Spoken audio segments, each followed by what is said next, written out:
All right, here we go.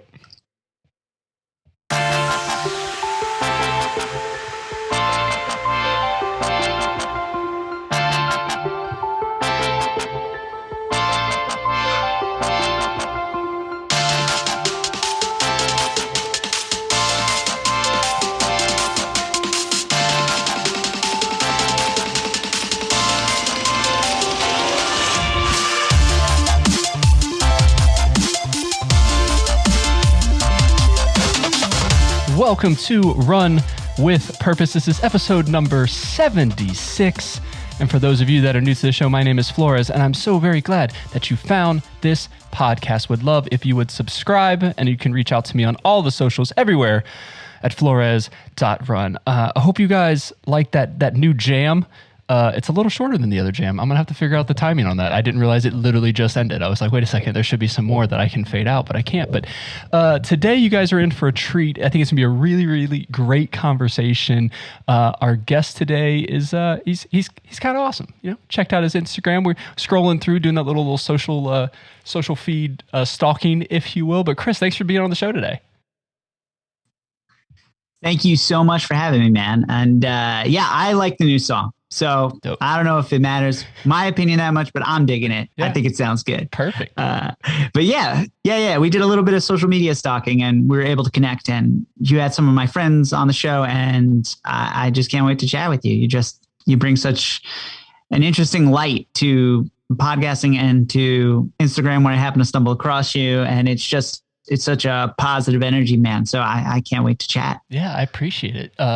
It's been fun trying to do these, like the reels and stuff. We talked about it before we were recording, but let the listeners know a little bit about yourself and kind of how they can connect with you if they want to learn more about what you do and just kind of all you're about. Sure. So my name is Chris. I am a health and mindset coach. I've been doing this now for a little over a decade.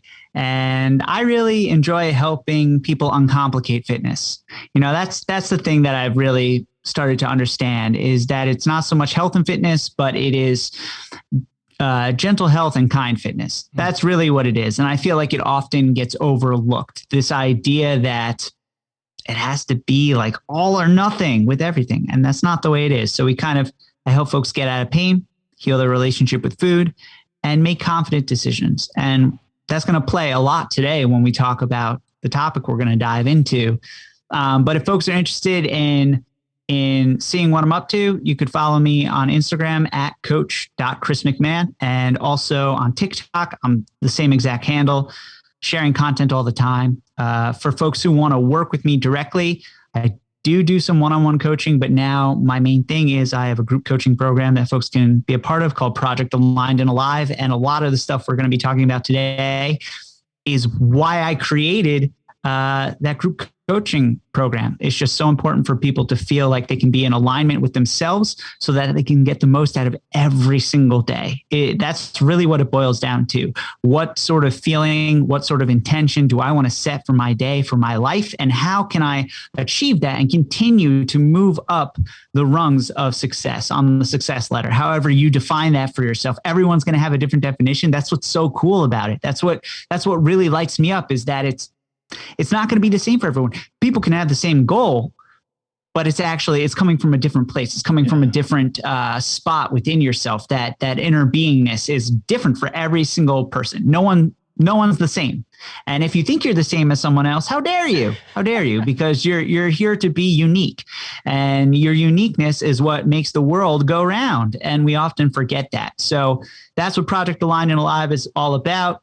The waitlist is open for that. We kick things off. I'm thinking end of August. I want to give a little bit of breathing room. And then this week and for the next 2 weeks after this, the show is going to come out. So there'll be one more. I'm doing a full webinar all on diet culture and how to break free of it. So the traps of diet culture and how to break free, which is pretty interesting coming from someone who is a trainer and works in the diet culture, health and fitness space. But we're trying to break away from that and have a better understanding of the inner spark and how to nurture that and not let it be broken down. I love it. I love every piece of that. And I'm writing notes, and it's not even, I'll probably be just talking about it or just have you on the show another time talking about this idea of alignment. Like that alignment piece, I think is so important because you talked about like intention setting and goal setting and defining your success and making sure your things align. Like that's a whole nother topic that we'll definitely we'll have you back on the show and you'll talk again. And that's just how that's going to play out. But the listeners, so usually, obviously I do the plugging usually at the end. However, I listened to Whitney Cummings' podcast, and I meant to grab the name of it, and I can't. It's hilarious. If you know Whitney Cummings, you probably know the name of the show. But she basically has all of her guests plug all their stuff at the beginning, so you kind of know who these people are, and you can kind of connect while you're listening. So that's what I'm doing. So make sure you go follow Chris on Instagram and TikTok, and yeah, just watch all the things. I was watching a couple today that were just like made me like think, and then some made me laugh. Like I saw some of like the workout ones, like some of the leg exercise ones and stuff like that. It's just like, it's humorous. Like Smash Mouth All Star, I think was the song. And I'm like, man, I haven't heard this song in a literal decade. I'm like, this is kind of fun. But today we're really going to dive into this idea of negativity. So when we were trying to think of what we wanted to talk about, Chris had brought up this idea, and it really kind of just sparked some thoughts in me of how we can kind of bring in things that happen to us or attitudes given to us, if you will, and how we take in that negativity and how we can or cannot let it affect us, or how we should or should not let it affect us, and kind of everything around there. So Chris, I'll let you take it away and we can start the conversation because I think it's going to be a really good one. Yeah, negativity is such an interesting topic because we often lump it in with the rest of the emotions that we feel. Negativity is not an emotion. We have joy, we have happiness, we have fear, we have anxiety, we have all of these different emotions, but actually negativity is not one of them. It's a state of being. It can be how we're choosing to take in the outside information and process it. Whether it shifts us to a state of negative or state of positive is based off a couple of decisions that we choose to make, right? The decision making is what actually brings us to this place of negativity. We could have someone in the same exact scenario, but how they're choosing to process it allows them to be like, okay, I'm failing. Great. Now I know exactly what I'm supposed to be doing next or how I can approach it next. Or someone goes, oh, I'm failing. Fuck. Like that is literally the difference between how we navigate that. So it's an interesting concept in that we automatically say, oh, well, I'm negative. No, you're not negative. You're feeling negative. Oh, no, you're not feeling negative. You're being negative. I think you're breaking up again. And the way I choose to, It's like cutting in and out, and then it would be like it's like delayed by like 10 seconds too here and there. Man, hold on a second. Let me tell everyone in my house to turn off their Wi-Fi. Hold on a sec. No worries. It's kind of, all right. So everyone turned it off. So you should be able to hear me. Hopefully I don't get kicked off again. It all should be fine. It's one of those things where you just kind of roll with the punches, and it is what it is. Yeah, I know. People will be very entertained to hear this. Yeah. I know you don't edit it at all, so I'll leave all of this. I edit a little bit, but most of it's probably going to stay in just for context purposes. A little bit. Cool. I was trying to remember the last thing you said. So you brought up, and I'll just interject at this point too, because it seemed like a good time to since we broke up a little bit. Yeah, go ahead. This idea of this state of being rather than kind of how you are. I like that because this decision-making process of, and I've talked about before of this, it's your mindset in the approach, or how you're approaching this of, am I going to take the positive thing? You can't control what happens to you. You can only control your reaction to that. And that's your negativity or not. Am I going to respond in a way that is saying, allowing that to kind of come in and be and make that who I am. I am a negative person now, rather than this is a negative situation that I'm reacting to. And can you kind of separate those two? Because I think we get into a lot of that where we want to almost define ourselves as the way we feel or the things we're doing. And that's a very dangerous road to go into, because even if you want to do it on the flip side of saying, I'm a happy person, well, you're associating yourself with a certain emotion or feeling, where if something doesn't align directly with that, you might think, if this doesn't make me happy, it's not good for me. Well, that's not always the case, because you need get comfortable with discomfort. You need to kind of push yourself. But if you're only doing things that make you happy, you're really not going to grow in the situation. I think negativity would be kind of fall in those lines as well. Exactly. And if we could play off happiness here, it's like, okay, this thing makes me really happy today. But tomorrow, the same thing is not going to give you the same level of happiness. It's like we get caught in this trap. It's like it's a loop. It's search for emotion, get the feedback, search for emotion, get the feedback. And then that brings us down towards other avenues for people, whether it be addiction, whether it be anxiety, whether it be any of these things pop up based off the fact we're looking for that feedback. We're looking for that loop to tap back in.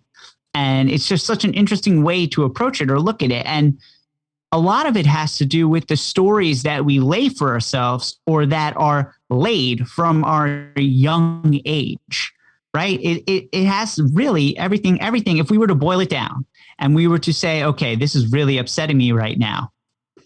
Someone spilt the coffee right now. I'm super upset. This is going to make me negative all day. Is it really the coffee, or is it the fact when you were a kid, someone spilt the coffee and then blamed you for it? And now you always take it as, oh, it's always my fault. Oh, I'm always doing it wrong. Oh, it's always good. Right? Because that's years and years of it being laid that way. So how do we unprocess that? Well, first we have to be able to say, hey, oh, it's the I'm messing up story. Cool. Like that's the entry point for anyone. You can go and look at the story that you have written, and you can say, okay, it's this story again. That's the major thing. Okay, it's this story. Whatever the story is, you have to name it. I normally don't tell people they have to do anything. No, in this case, you have to name the story, because it's easier to identify it. Right.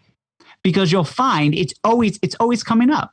It's always coming up. For me, it's I never get anything right. Like that's the story. I always say that story. It always comes up. Ask my wife. I say it all the time. Oh, I'm not doing it right. And she's like, no. That's you telling yourself the story. We have the kind of relationship at this point where she can point that out to me, as I'm sure your partner can point that out to you. It's like, oh, you're doing the same thing again. And then when you're told that, you're like, no, I'm not. It's this. And then you're like, damn it, they're right. Like, shit, I'm literally using that as my excuse, but it is the same thing, where you're kind of playing yourself down in this idea. I love that, because we can get so wrapped up in those specific things that we kind of lose track of it. Again, it's that identity thing. We put our identity in our mistakes or our failures. And using that coffee example, I spill something or something happens. The other side of it is, it could also be I'm something that kind of put me back, or I wasted time, because time is so valuable. But I think sometimes we might overvalue time. We might hold on to it too much and say, every second, if I don't suck the life out of every single second, I'm wasting my time. You see it all the time on social media, especially now, of like, if you're not posting 16 posts a day and you're not spending this much time doing this, if you're not making $1 million a year, you're not successful. And it's like, well, that doesn't have to be your success. That doesn't have to be your mindset in the entire process. So how, you've got to learn to separate those pieces, because if you don't, you're just killing yourself in that thing. You got to give that freedom, give yourself some time and break. I think it was, I don't know when you posted or when I saw it today. I don't know when you posted it, but this idea about working out and is the program right for you? It's not about the calories. It's not about how far you went. It's how does your body feel? Did it make you feel good while you were doing it? After you were doing it? Do you feel that's how you can kind of build repetition and build a program that makes sense for you, because you're kind of pulling away from the negative thoughts of, I don't want to work out because it sucks. Like, I'm a runner. Like, I run. We literally played bocce ball for 4 hours on Sunday. Yesterday, what's today? Tuesday. 2 days ago. And I'm now like ridiculously sore. I'm like, how out of shape do I literally just threw a little ball for 4 hours. But it's like, it's one of those things where it's like, well, I don't really want to work out because that hurts. And then I don't really want to do it and I don't feel good. And it's like, okay, then maybe that's not my thing. Like, why am I trying to follow this like P90X guy when I don't enjoy that? So you kind of have to separate from that piece. Yeah, so that is so first of all, 4 hours of bocce ball. I just checked the Guinness Book of World Record. You are like 36 hours short. So if you keep going, you might hit it. But it's no. This is exact. And so here's where it comes in. This is the thing. This is one of the things I talk about all the time with clients. And when I say it, we're like, oh goodness, that's me. And look, I'm going to go out on a limb and you're probably going to say, oh yeah, no, that's it. Excessive expectations. We set excessive expectations for ourselves that I have to be perfect. This needs to be perfect. The situation needs to be perfect. Oh, you know what? In 2019, I trained and ran my first ultra marathon. Nice. This is when my wife was super pregnant. My race was supposed to happen. And then COVID happened like the week before they closed everything down. This is what has to happen. Oh, you know what? I want to run today, but there's this weird wind that's happening. It's not perfect. I'm not going today. You know what? I'll just sit on the stationary bike today. You know what? No, perfection is just procrastination. It's the same thing. We always are searching for perfect because we believe if we get to perfect, everything else in our life will be fixed. Mm-hmm. Think about it. When you go for that run, and you hit that mile split time and you're like, okay, this is exactly what I need right now. You think the rest of your day is going to follow suit. And then it doesn't. And then you're like, oh, I don't get it. Like that one part of my day was perfect. Why isn't the rest of the day showing up? Or why doesn't this part of the day feel as good as that felt? Or you do the exact same thing in your training session and you're like, it didn't feel like enough. Because we hit that number and then we want more. We expect more to be here. And as a collective, we are very good at asking and wanting. And what that sends out to the universe, to God, to whoever you want to talk to is that I am lacking. And when we come from this place of lacking, we get back the signal of, all right, well, they're not happy, so I'm not going to give them more. They can't handle what they actually have. Which is a powerful thing, which is good because you're truly never given more than you can handle. Like, think back to it. I think back to this and I imagine my race that was canceled due to COVID. My wife was 8 months pregnant. Do you think I really should have been having her travel to like this trail race with all these people around? No, she probably would have been exposed to COVID. Here I am. I decided instead to run through the streets of New Jersey for 31 miles. That was not fun, but it was also safer. So here I can zoom safer? out and be like, oh, that a little bit, because I didn't have like 40 other people mouth breathing on me the entire time. Will I say it was safer? No, running through the streets of New Jersey all the way to like a mountain trail was not the safest thing. But in zooming out and looking at it, it's like, oh, okay, this is exactly what I needed in this moment. It's that if I can lean into that and try and trace that and find that, it changes a lot. Yeah, it's that idea of like looking big picture, where we get so caught up on the smallest detail, where we don't realize the bigger picture that can come out of all of this stuff. Like there's so many opportunities we have in life that just trickle down, and why did this happen? And we hear like the foo-foo or whatever. It's like everything happens for a reason. And you're like, I mean, I do believe that. I'm just not going to tell people that because it's shitty to hear. It's like, why did my grandma die? Well, everything happens. It's like, no, that's not what people want to hear. But that's really the case. Is a lot of times things happen to us and we may not see the direct effect of how that helps someone. But we did something, we said something, someone showed a video or a picture, or it motivated someone to do something. That's the reason why this show exists. It's the reason why I do half the shit I do, because it's not about me.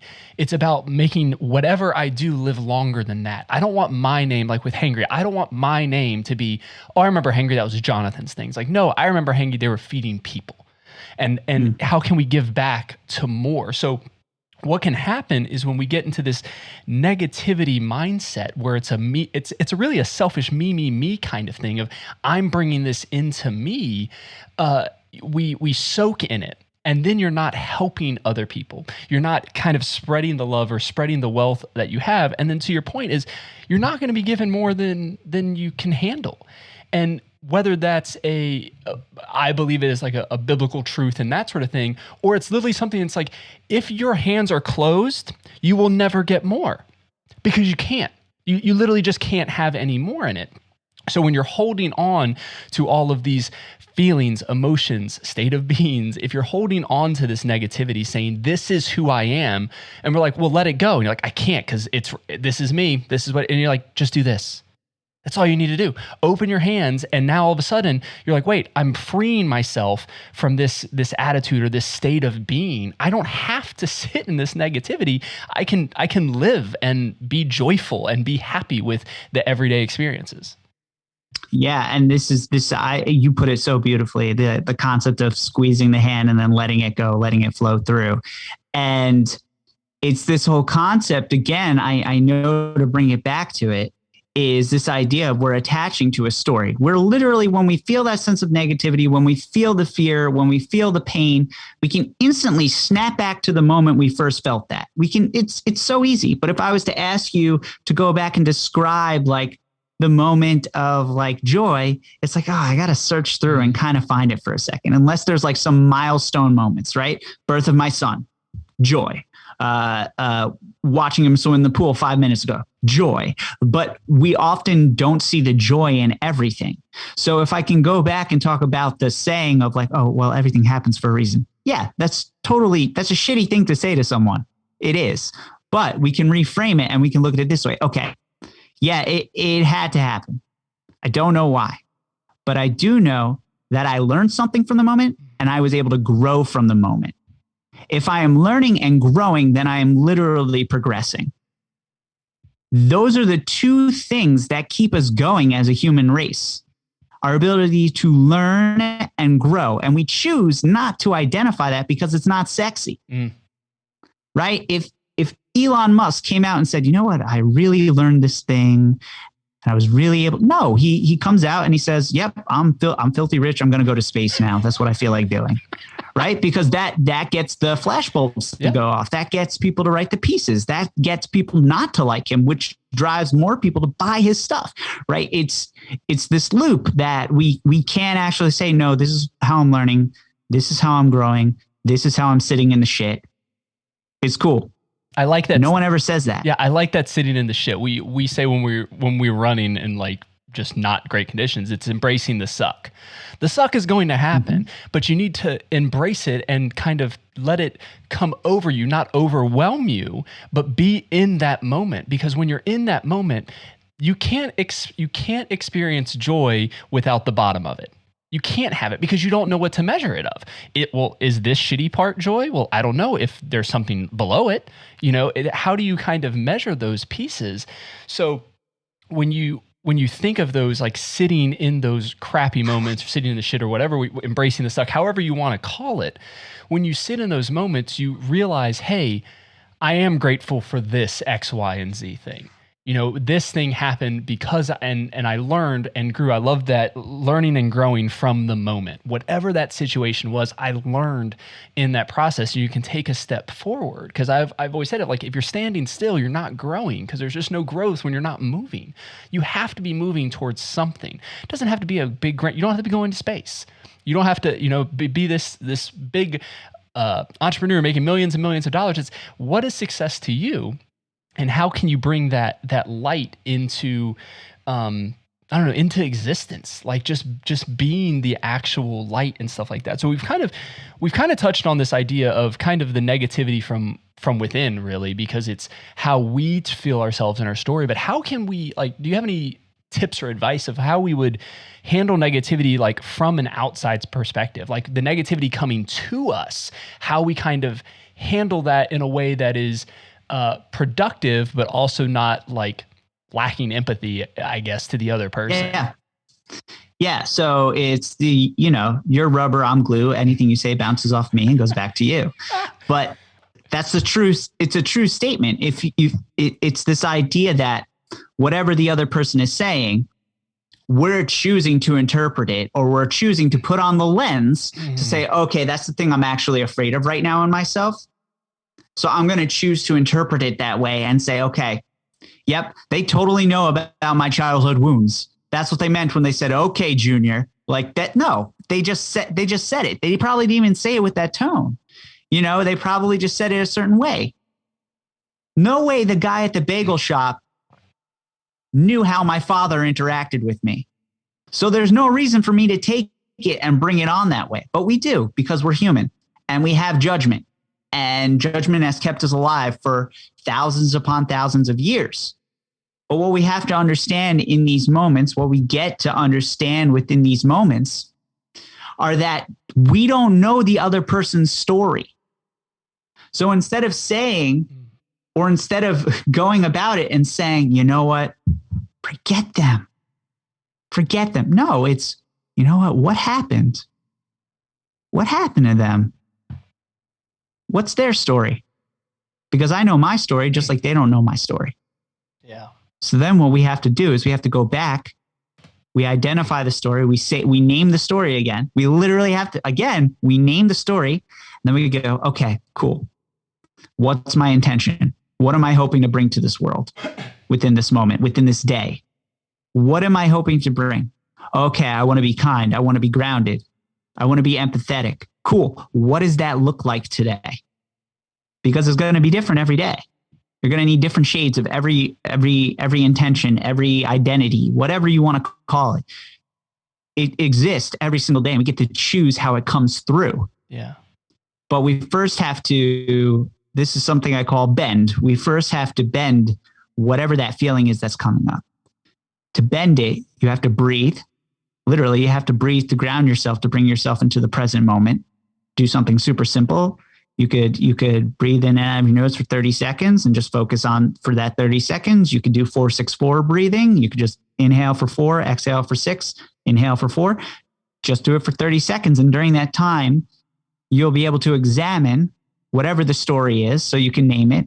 Okay, it's the I'm failing story, or it's okay, I'll never get first place. Okay, I'll always be the short chubby kid. Like whatever that story is that you want to tell yourself, you can identify it at least, and then you can give yourself space, because what you can do within that moment is name 2 to 3 facts that disprove that fiction.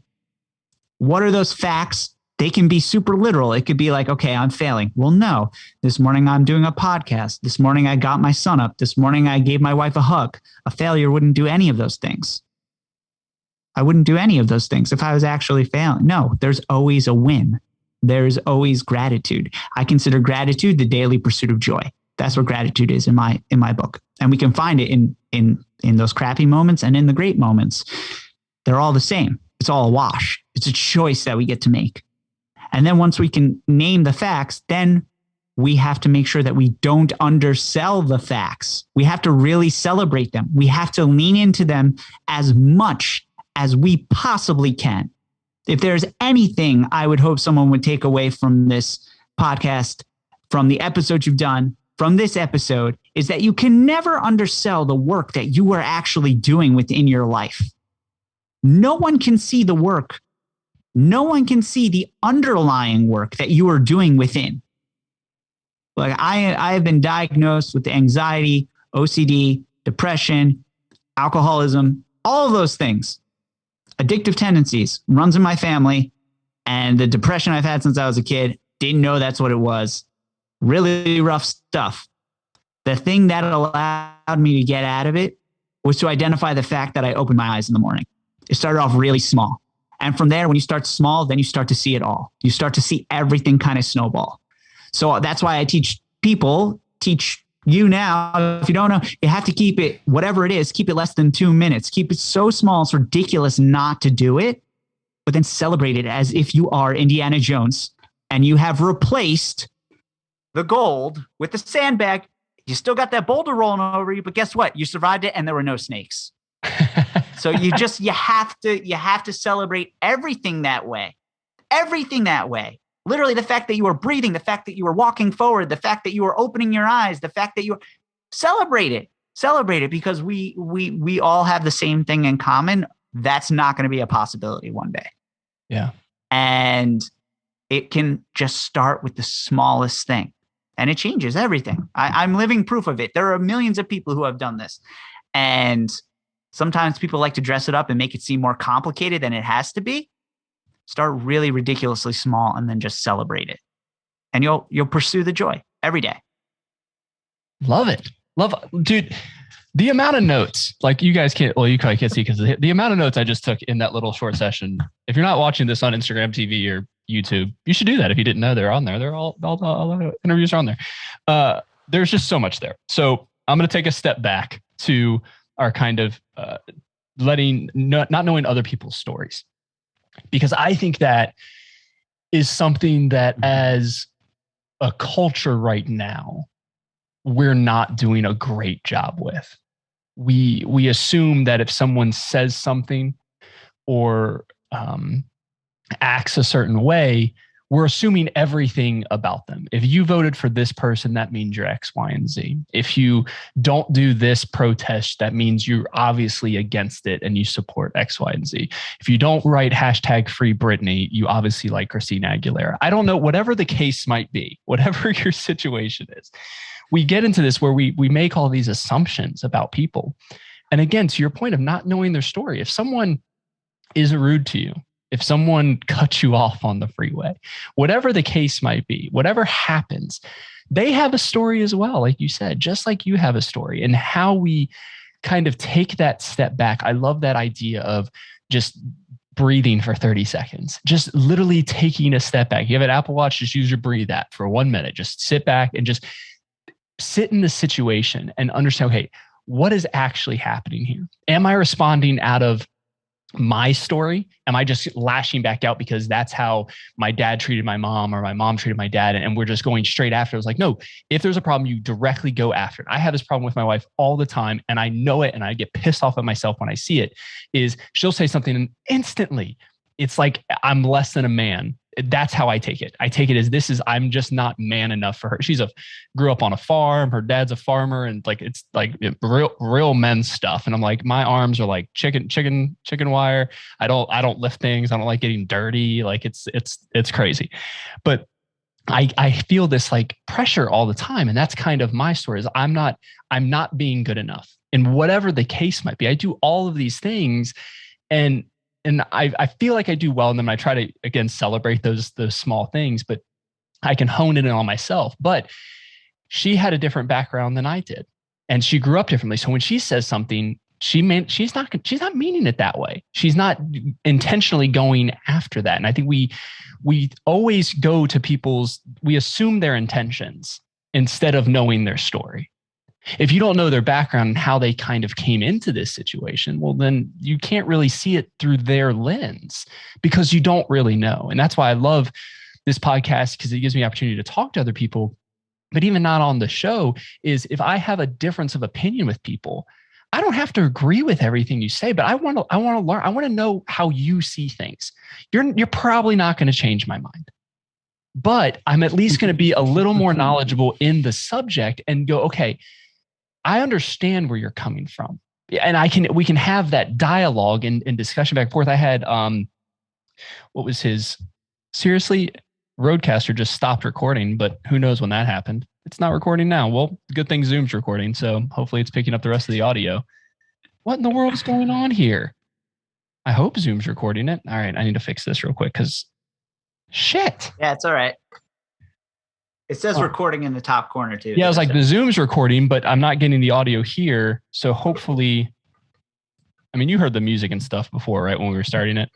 So the audio. Oh yeah, I heard that. And I also heard you're coming in crystal clear on your mic too. Okay. So I'm going to try something real quick.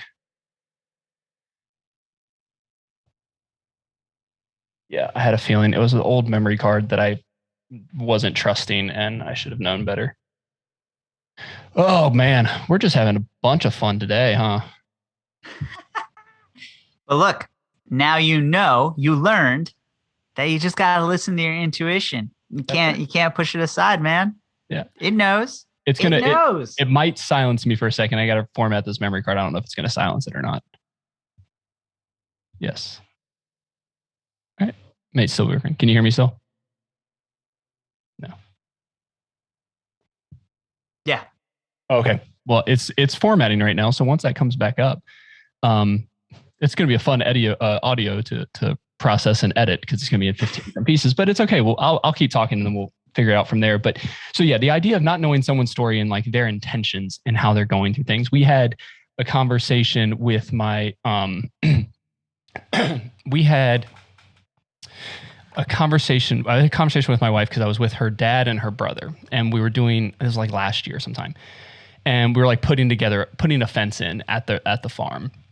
And again, not a manly man. I'm just trying to help and just trying to be there or do whatever. And the way that her brother and her dad were snipping at each other, and it was just like back and forth. And to me, I'm just like, why are they? I'm like, wait a second.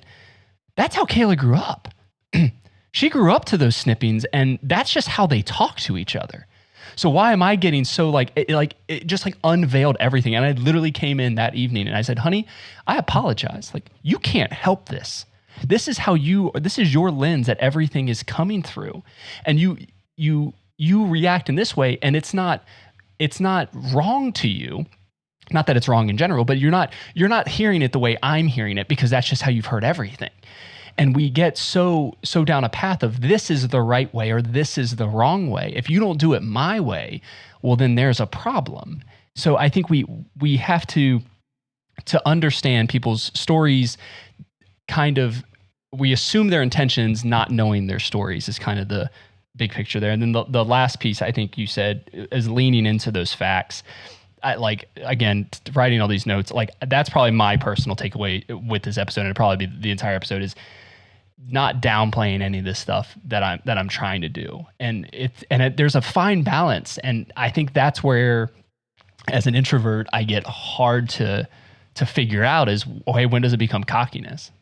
When does your celebration become, I'm now showing off instead of actually celebrating? I really like that question, and it's true, because look, believe it or not, I'm pretty introverted too. I would sit at home, read a book, and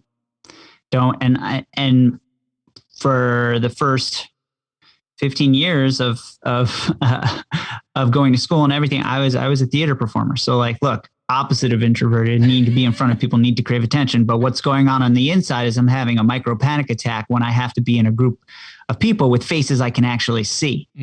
Instead of being on a set where all I see are cameras, or being on stage where all I see are lights. It's like, oh, no. I just like getting to pretend to put on someone else's skin, someone else's face, and be in a different body, because I'm not truly interpreting that. Someone else is interpreting that, and I just get to be the vehicle for that. And when it switches to cockiness is when we choose that it's cocky. When we are making the decision for someone else that is cocky. Gosh. Right? You have to think about it that way. It's, am I being really cocky right now by talking, by keeping my chest lifted, by making eye contact with you? Or am I just being really communicative and I want to hear what you're saying? Right? That's the difference. Is it that I'm walking in and I'm like, well, you know what, guys? $4 billion on Bitcoin. That's all me. Or am I walking in a room and I just have my chest up and I'm willing to accept whoever wants to talk to me and actively listen? Can I listen to someone and then speak? Or while someone is speaking, am I thinking of the next thing I'm going to say? That's when you're cocky. When you're thinking of the next thing you're going to say, because you're like, well, it has to be really good, right? You and I have been talking this whole time. I have no idea what I'm going to say next. It's because I'm really listening to you. I want to know about you. I don't know you that well. Even with friendships, with family, with my wife, we've been married for 5 years now. We've been together for 10 years. You know, I have to look at something new. That's why I plan on being married to her till my time's up here, because I want to be able to learn as much as I can about that person, because there will be something I say that upsets her. There'll be something that she says that upsets me. And the new thing that I've adopted is saying, oh, wow, you know, that made me feel this way. Why'd you say it? Like, right? We don't make me feel this way. When you have that sort of partnership, you can say that. To a stranger, no, you can't say, hey, why'd you say that? Or maybe you can. It just depends. It really depends on how you're carrying yourself. Yeah. And what sort of lens you're putting on. I like that idea. That's the big part. That's how you can identify. I like that idea of this. We're answering the question. We're answering someone else's how does I want to word this? This idea of cockiness, where we're basically assuming someone's response to how we are coming off. We're coming off this way, and we're assuming that someone is seeing us that exact way. And we say, I don't want to celebrate this. I don't want to post this. I don't want to do this because I don't want someone else to think this of me because of X, Y, and Z. It's like, no, if you did something, I like the idea of celebrating. I have this problem. I mean, the whole Flores.run thing itself, when I started all of this, it's like I needed a business account. I was like, all right, like what category am I? I'm like, I guess athlete, but I'm like, do I really want to put athlete like as my like title? And I had some people like comment and kind of like give me a little shade about like what my organization was or whatever the case was. And then I'm in this back and forth. I'm like, who am I to talk about these running things? Like, yeah, I've done races, but there's always someone that's ran more than me. But if you really think about it, there's always someone that's done more than anything you've ever done. Someone did it first, and someone is doing it better right now. No matter what you are doing, someone did it before you, and someone is going to do it after you and better than you. So it's kind of like get over yourself and stop assuming that people are thinking your intentions are not genuine. But to your point is be genuine with those things, because if you go into the room saying, hey, everyone, I want the attention right now. And you said this thing, but let me tell you about this one time. Did I tell you about this other time? And then they say something, and there's an old College Humor video that's the talking over people. And it literally is like, it's the inner thoughts of someone's talking, and then it's their inner thoughts saying, oh, I remember that. I had this other story that I have to tell. I wonder when they're going to stop talking so I can kind of talk about this story. And then as they're talking, like somebody else is doing the same thing. It's like, yeah, how often do we actually listen?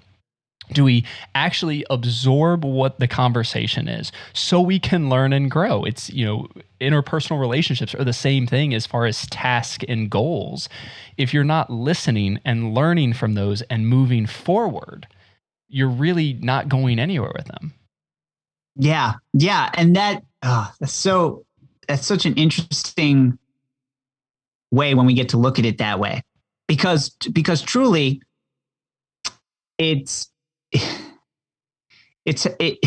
I don't want to go back to cockiness, but it literally is cocky to believe we know everyone else's thoughts or existence or why. Right.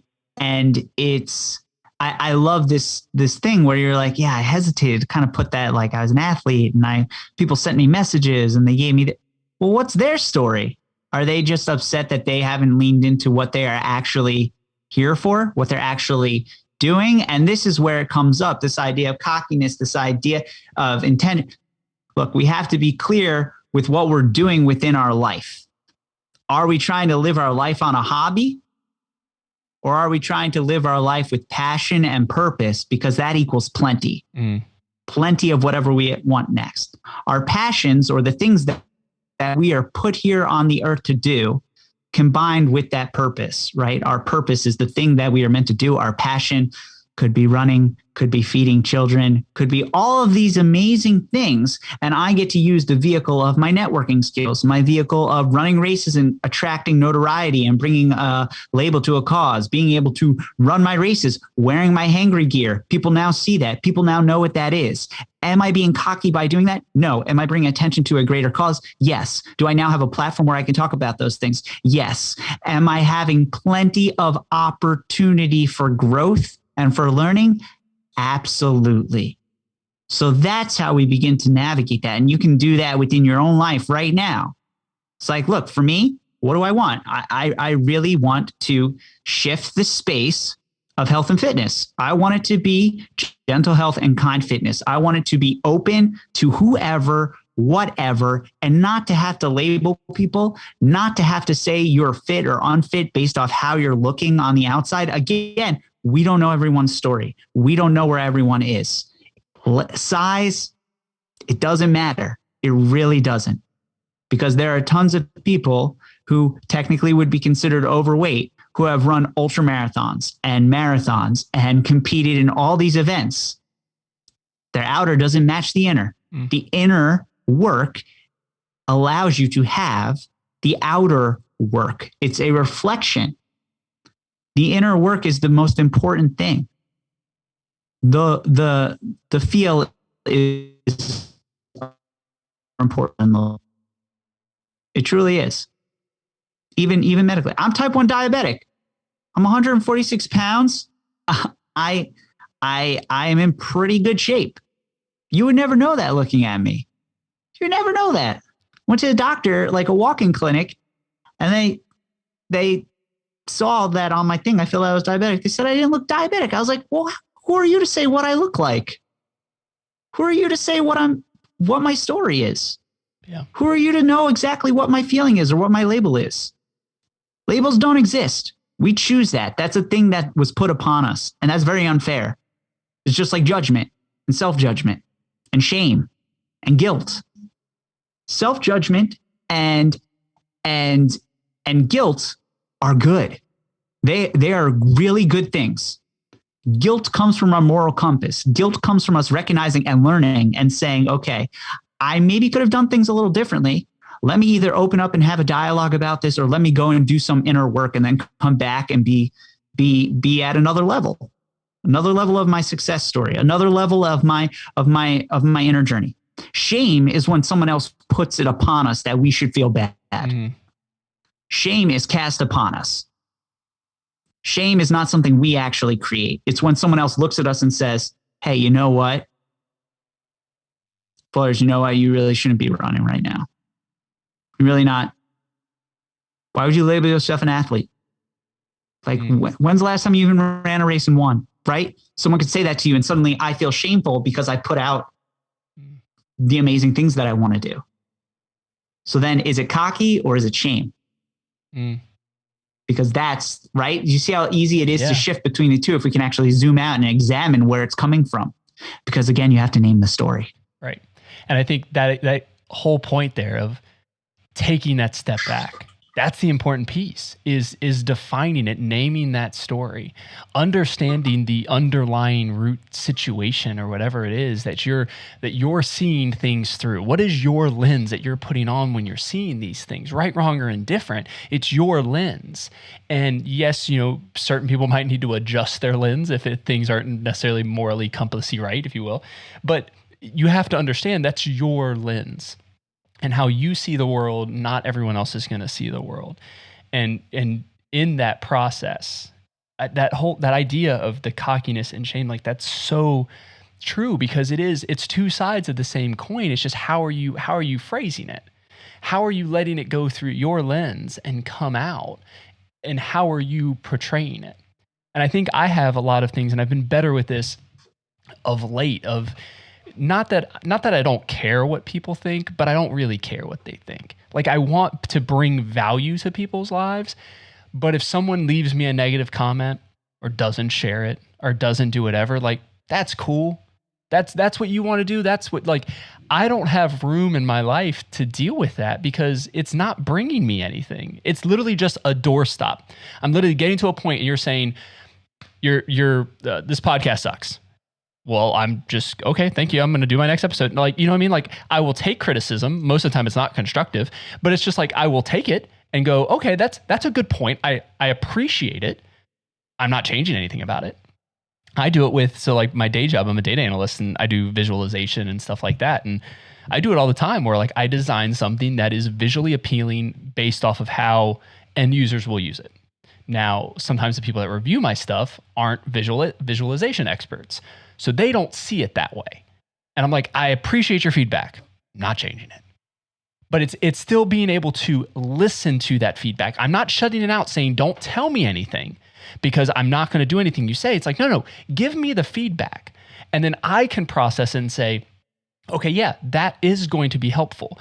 But you also have to have that understanding and mindset like, hey, if 10 people tell you the same advice, maybe you're the one that's the problem at this point. Like, stop saying, no, this is the way I do things. You're like, well, if you keep going down the wrong path and 10 people have told you, hey, you probably should turn this corner, and you keep going full steam ahead, like, maybe you do need to take that step back and realize, like, hey, there's people that care about me, my inner circle that actually care about my well-being, are trying to point me in a different direction. And you need to have people in your life that you can trust to speak that truth into you of going, you know what? I'm seeing some things I don't like. I had a real issue with porn addiction and kind of how going around, and I had this like stigma of just all of this negative talk about it in my own head. And I was like, no, I can handle this. It's fine. I can do whatever. It's perfectly fine. I'm not going to admit any problems. And literally I did a podcast episode, which Christiana, I don't think she's actually even released the episode yet. We recorded it months ago, and she's like, yeah, I'll get to it eventually. Sorry if she's listening to this, then I didn't mean to call you out. But I talked about it for an hour, and just me talking about it and then telling like my life group and telling some other guys that I was talking about this topic, obviously it's a huge problem for a lot of people. And just having this like eye opening, like, wait a second, like, why have I been sitting in this shame in this thing? Because yes, it's a guilt aspect, but it's also, what will people say if they knew? And it's like, well, it's maybe I do need to know what they would say. Maybe I need that to be the catalyst to kind of spark that next step. Because if I'm not taking the step, if I'm living in the shit, not just sitting in it, I'm living in it because I'm keeping myself there, not because there's not a way out. There's always a rope. There's a rope to get you out of that shithole. But are you willing to are you willing to see the rope? And are you willing to grab the rope? Because it's one thing to see the way out, but are you willing to take that step to actually get out? Yeah. Yeah. This is really, oh man. First of all, thank you for sharing your own struggle, your own addiction. It's really hard to open up and talk about these things because, again, we have that subconscious going, right? Consciousness exists. There's nothing wrong with it. Subconscious, we have all these other things that are living, that are pulling us down, that it is so hard for us to be in the conscious, for us to be in the present moment. And when someone says, okay, you're going to be present, they're not really unpacking it in a proper way because it's not that easy. It's like anything else within our life. We have to train ourselves to be okay with being present. Starts really small. Starts with like a reminder on your phone to rub the leg of your pant for 10 seconds because that's, oh yeah, this is present. Right? That's the thing. That's the thing that I used to ground myself. I've had a lot of trauma in my life. I don't really talk about it very often. But like the thing is when you can talk about it.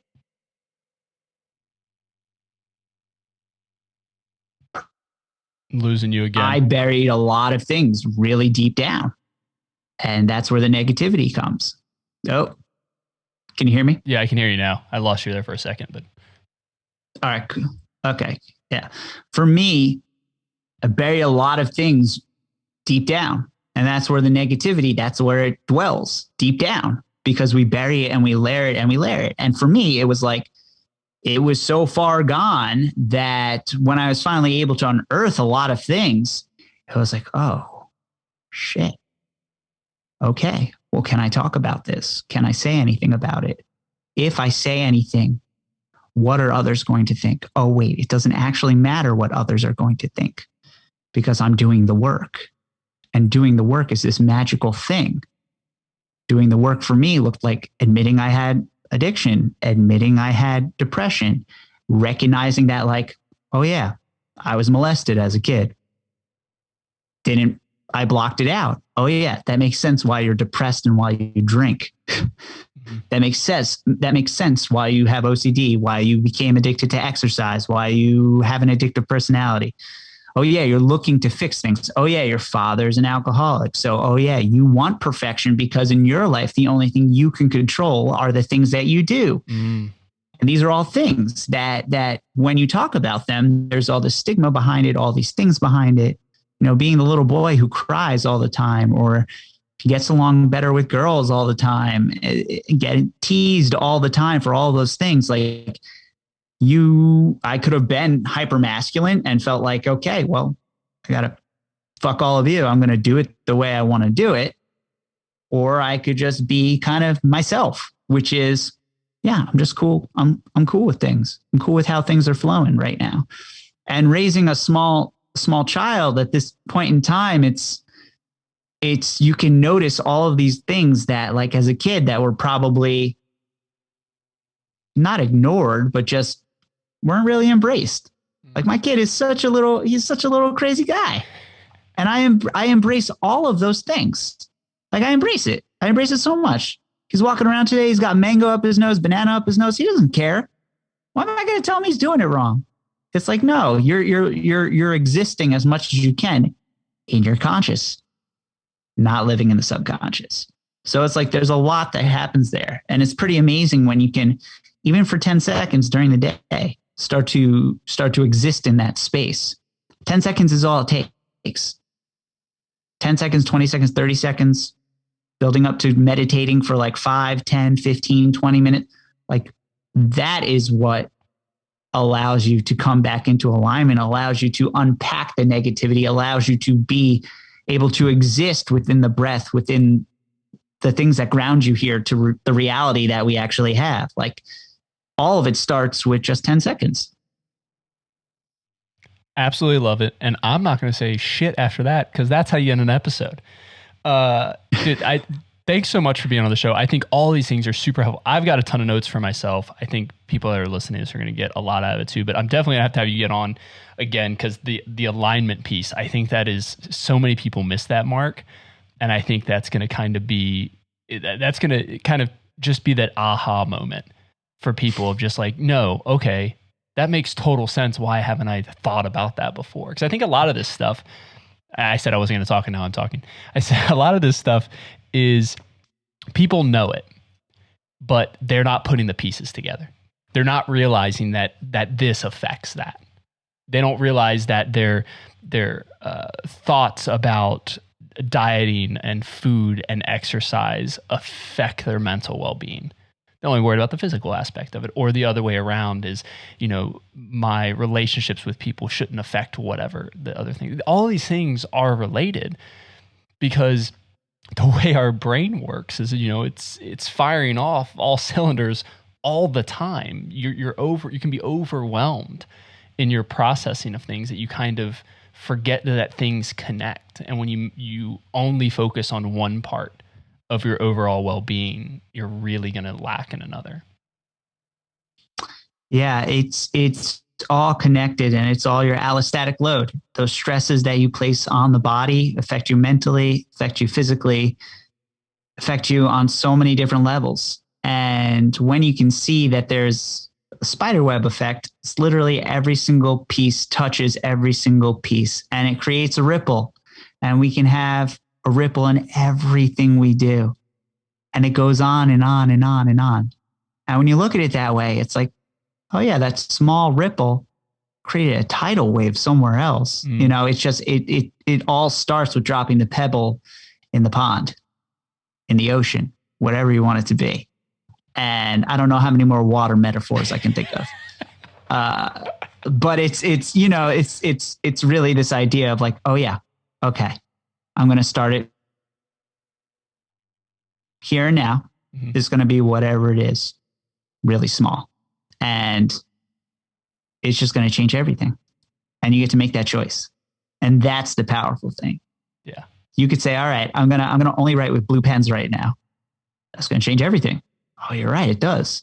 I'll have to go to different stores. I'll have to buy different things on Amazon. I'll have to, right? That changes everything. Same thing goes for anything else. Love it. Love every piece of it. We're getting you back on the show. I don't care if you want to be or not, you're going to be. But yeah, make sure you follow Chris. Instagram, TikTok. I'll have everything in the show notes. You'll be able to check out his group coaching. Is that a good word for it? Yeah. Group coaching. Yeah, we'll call it group coaching. We'll link everything in there so you guys can get connected with Chris. Chris, thanks so much for being on the show. Thank you so much for creating this space. Thank you for allowing me to feel safe, seen, and heard. That's what we all want. Appreciate it, man. Everyone else, you can reach out to me everywhere on social media, flores.run. You guys know the deal. Subscribe, leave a review for the podcast. Lets people know you like this kind of stuff. You know what I mean? Share the YouTube videos. I'm really trying to get better on sharing those so everyone can enjoy those. Website, flores.run. Hangry, wearehangry.com. Thanks so much for joining me today. Remember to keep running with purpose. One step at a time. See you next week.